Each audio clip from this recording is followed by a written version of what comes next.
Es ist dem Feind gelungen, die Front in breiter Formation zu durchbrechen. Im Süden hat der Gegner Zossen genommen und stößt auf Stahnsdorf vor. Der Feind operiert jetzt am nördlichen Stadtrand zwischen Frohnau und Pankow. Und im Osten ist der Feind bis zur Linie Lichtenberg-Marsdorf-Karlshorst gelangt.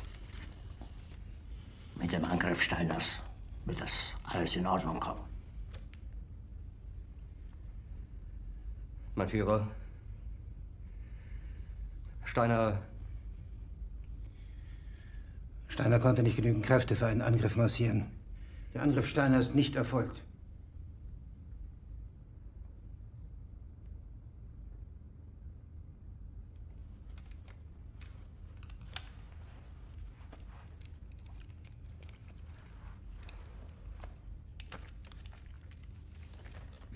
Es bleiben im Raum Keitel, Jodl, Krebs und Burgdorf.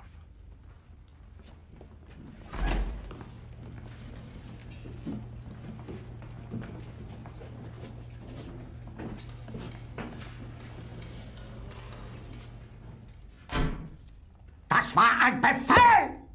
Der Angriff Steiners war ein Befehl! Wer sind Sie? Dass Sie es wagen, sich mein Befehl zu widersetzen! So weit ist das also gekommen. Das Militär hat mich belogen! Jeder hat mich belogen, sogar die SS! Die gesamte Generalität ist nichts weiter als ein Haufen niederträchtiger, treuloser Feiglinge! Mein Führer, ich kann nicht zulassen, dass die Soldaten, die für Sie verbringen... Nicht als Feiglinge! Verräter, Versager! Mein Führer, was Sie da sagen, ist ungeheuerlich. Die Generalität ist das Geschmeiß des deutschen Volkes! Sie ist ohne Ehre! Sie nennen sich Generale, weil Sie Jahre auf Militärakademien zugebracht haben, nur um zu lernen, wie man Messer und Gabel hält! Jahrelang hat das Militär meine Aktionen nur behindert. Es hat mir jeden nur ersichtlichen Widerstand in den Weg gelegt. Ich hätte gut daran getan, von Jahren alle höheren Offiziere liquidieren zu lassen, wie Stalin.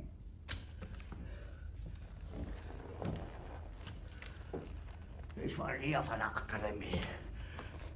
Und doch habe ich allein auf mich gestellt, ganz Europa erobert. Verräter! Von allem Anfang an bin ich so verraten und betrogen worden. Es wurde ein ungeheurer Verrat geübt am deutschen Volke. Aber alle diese Verräter werden bezahlen. Mit ihrem eigenen Blut werden sie bezahlen. Sie werden es saufen in ihrem eigenen Blut. Bitte gerne. Jetzt beruhig dich doch.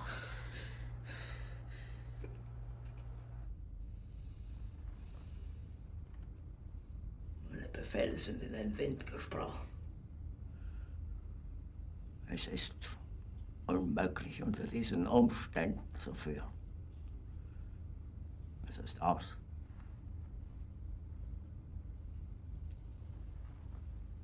Der Krieg ist verloren.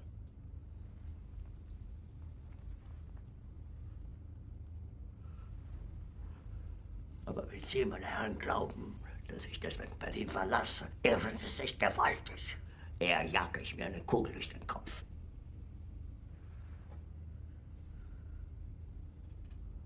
Tun Sie, was Sie wollen.